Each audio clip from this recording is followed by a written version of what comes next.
हरे कृष्णा। आज मैं भगवद गीता का 6.41 और 6.42 बोलूँगा। तो गीता बोलने से पहले हरे कृष्ण कृष्ण कृष्ण हरे हरे, हरे राम राम राम हरे हरे।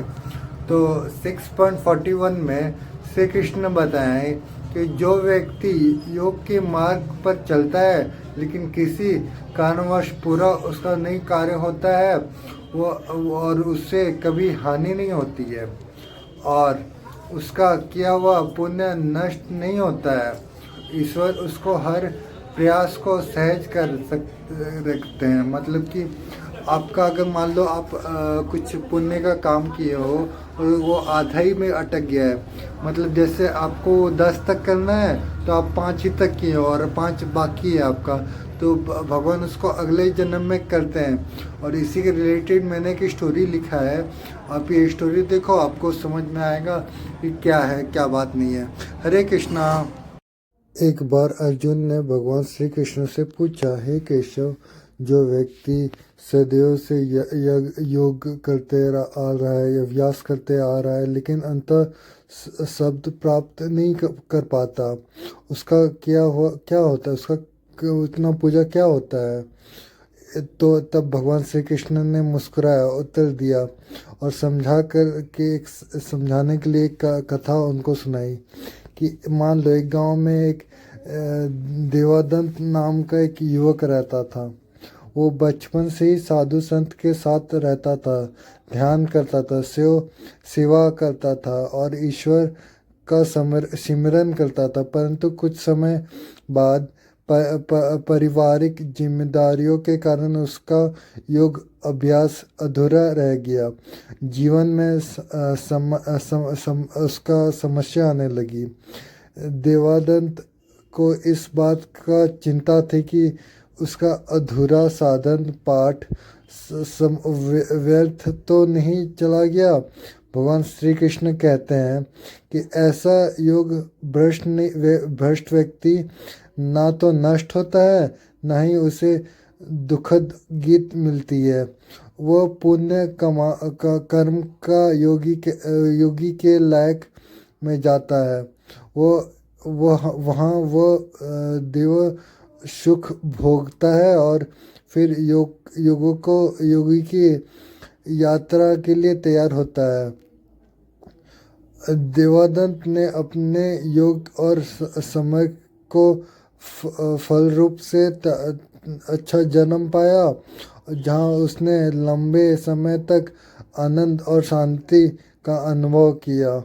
इससे ये शिक्षा मिलती है कि हमें हमेशा हरे कृष्ण का जाप करना चाहिए। हरे कृष्णा। हरे कृष्णा 6.42 में श्री कृष्ण बोल रहे हैं कि जो साधक योग में आगे बढ़ चुका होता है उसका अगला जन्म भी अच्छा सुखमय होता है और उसका पूर्ण सिद्ध हो जाता है और वो अगले जन्म में सच्चा पवित्र और आध्यात्मिक परिवार को प्राप्त होता है। और इसमें बोला गया है लेकिन वो पूर्ण सिद्धि नहीं पा सका, मतलब उसका पिछला वाला जन्म में उसको अगर पूरा सिद्धि प्राप्त नहीं हो चुका है उसका पुण्य काम का, तो उसको अगला जन्म पुण्य काम का सिद्धि मिलता है, ये बताया गया है। तो हरे कृष्णा। आप लोग ये स्टोरी देखो, मैं एक स्टोरी दे दिया हूँ, आप उससे समझो और आप लोग देखो। हरे कृष्णा। एक नगर में श्याम नाम का एक बालक जन्मा था। उसके माता पिता बहुत ही ज्ञानी, योगी और ईश्वर के भक्त थे। घर की वातावरण शुद्ध था। वह रोज ध्यान, जप और सत्संग में ही होता था। श्याम को किसी ने योग सिखाया नहीं, फिर भी उसे बचपन से ही शांत रहना, ध्यान में बैठना और आत्मा चिंतन करना सहज लगता था।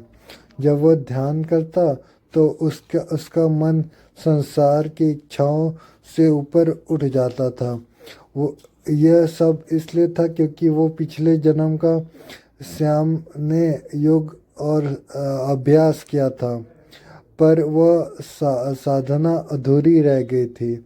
अब भगवान की कृपा से उसे ऐसा पारिवारिक मिला जहाँ उसे फिर से योग का मार्ग मिले, उसे धर्म ज्ञान और वैराग्य का संसारिक मिले, और उसकी आत्मा को आगे बढ़ने का अवसर मिले।